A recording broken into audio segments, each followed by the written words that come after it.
मेरा काम करता हूँ बहुत बढ़िया, खाता हूँ खाना और रोज गाता हूँ गाना। अरे यार, आज तो बहुत देर हो गई। इस खतरनाक जंगल को देखकर तो मेरे हाथ पैर ठंडे हो गए हैं।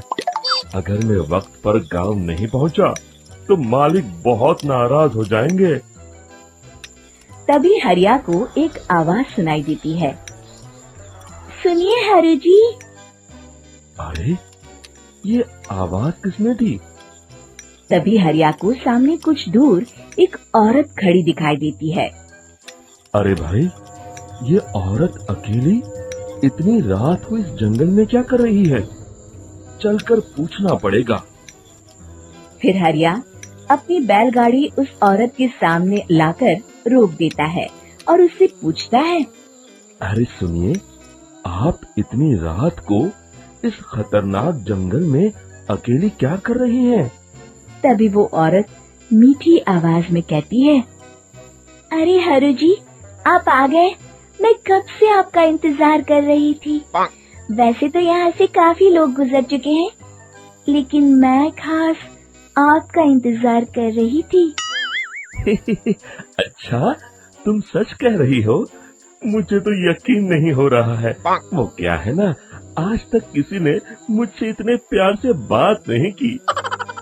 हाँ हाँ हरु जी, मैं सच कह रही हूँ। अब देर मत करिए और जल्दी से मुझे मेरे घर तक छोड़ दीजिए। हाँ हाँ, कौन सी बड़ी बात है, अभी छोड़ देता हूँ। आप मेरे पीछे बैलगाड़ी में बैठ जाइए और मुझे रास्ता बताते चलिए। फिर वो औरत हरिया की बैलगाड़ी में बैठ जाती है और हरिया बैलगाड़ी हाँकता हुआ आगे चल पड़ता है। फिर उस औरत के बताए हुए रास्ते पर चलते चलते हरिया बैलगाड़ी लेकर एक काली गुफा के आगे आकर रुक जाता है। हरिया उस औरत से पूछता है। हाँ देवी जी, आपका घर कहाँ है? यहाँ तो एक गुफा के अलावा और कुछ नहीं है। तभी अचानक वो औरत हवा में उड़ने लगती है। देखते ही देखते उसका सुंदर रूप एक डरावनी चुड़ैल में बदल जाता है और वो जोर जोर से हंसती है। अरे तू तो एक नंबर का बेवकूफ निकला। तू तो बड़ी आसानी से मेरी बातों में आ गया। अरे मर गया रे, ये तो एक चुड़ैल है। हे भगवान बचा ले, ये तो बड़ी डरावनी दिखाई दे रही है।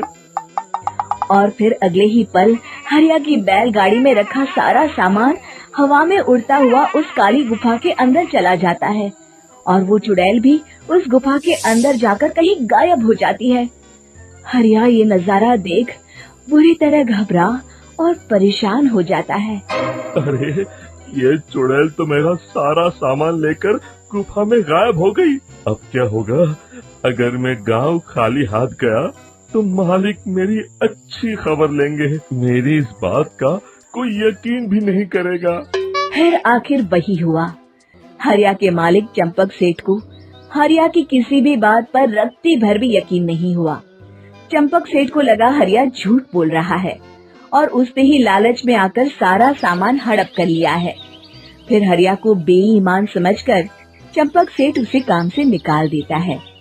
अगले दिन अपनी दुकान में परेशान बैठा चंपक सेठ गुस्से में बड़बड़ाता है। अरे, दुकान में तो सामान बिल्कुल भी नहीं है। अब मुझे ही शहर जाकर सामान लाना होगा। फिर वो अपनी बैलगाड़ी लेकर शहर चला जाता है। शहर से सामान लेकर जब चंपक सेठ वापस गांव लौट रहा होता है, तभी उसे एक आवाज सुनाई देती है।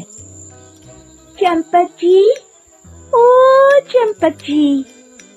अरे, ये तो कोई मेरा नाम लेकर मुझे पुकार रहा है। फिर उस रास्ते में वही औरत खड़ी दिखाई देती है। फिर क्या था, हरिया की तरह चंपक सेठ भी उस औरत के पास अपनी बैलगाड़ी लेकर जाता है और वो भी उसकी चिकनी चुपड़ी बातों के मुंह जाल में फंस जाता है। फिर चुड़ैल उसे भी अपनी गुफा तक ले जाती है और उसका सारा सामान लेकर गुफा में गायब हो जाती है। बेचारा चंपक सेठ लाचार होकर खाली हाथ गांव लौट आता है। फिर ये उस जंगल में रोज की बात हो जाती है। जो कोई भी शहर से कुछ लेकर गांव की तरफ लौटता, वो चुड़ैल उसे बेवकूफ बनाकर उसका सारा सामान लेकर गुफा में गायब हो जाती। एक दिन हरिया एक लकड़हारे को उसी जंगल की तरफ जाते हुए देखता है।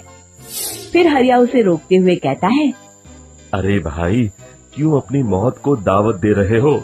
मेरी बात मानो, आगे जंगल में मत जाओ, वहाँ एक बड़ी भयानक चुड़ैल रहती है।